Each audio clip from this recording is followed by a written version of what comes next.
I came to investigate the American military's report that violence is falling in Baghdad, that life in the city is improving, that the US surge has transformed the city. But it has taken me a month just to organize safe passage through my city. It's a journey that would be impossible for a foreign journalist. What I found contradicts all the official reports. Baghdad is a city where one street is at war with the next, where the people are more desperate than I've ever seen them. It has been transformed into a city of war.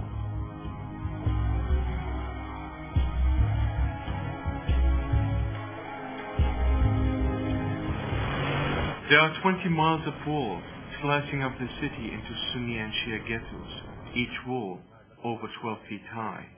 They are the main reason why the casualties have fallen, not because peace is on its way.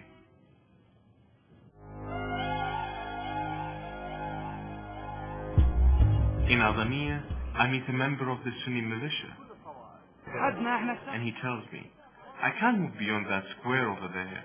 If I did, I would be killed. It's a prison here.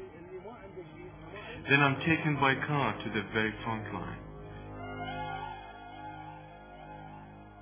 This wall is a place where no foreign television crew could visit. They'll be kidnapped within minutes, and even for me, an Iraqi, it has taken 2 weeks to arrange safe passage here. I used to eat my sandwiches here with my friends after school. Now there's no one. There's not an American soldier in sight.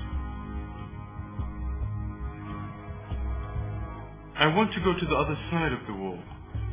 It should take a couple of minutes to just walk across this bridge. Instead, it takes me 4 hours.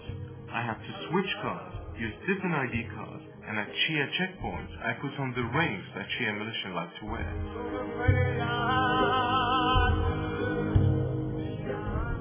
To get the camera.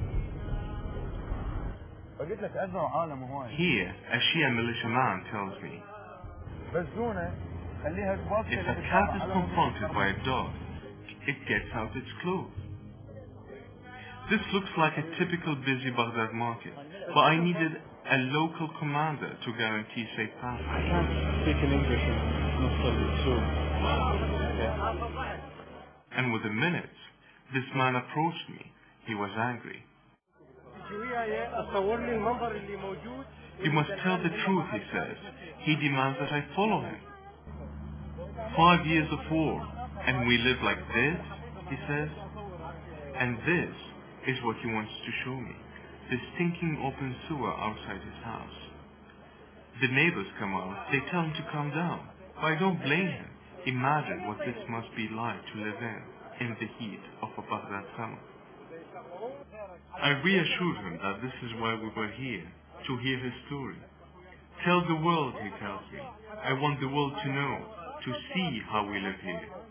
She came up to us suddenly, out of nowhere, begging. It's a common sight these days in Baghdad. 54,000 people are homeless in the city.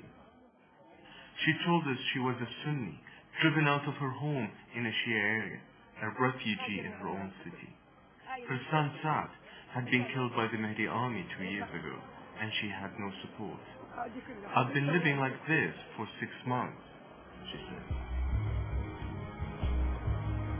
After crossing my city, I went to the one place where I've always felt at peace, Karada. I grew up here.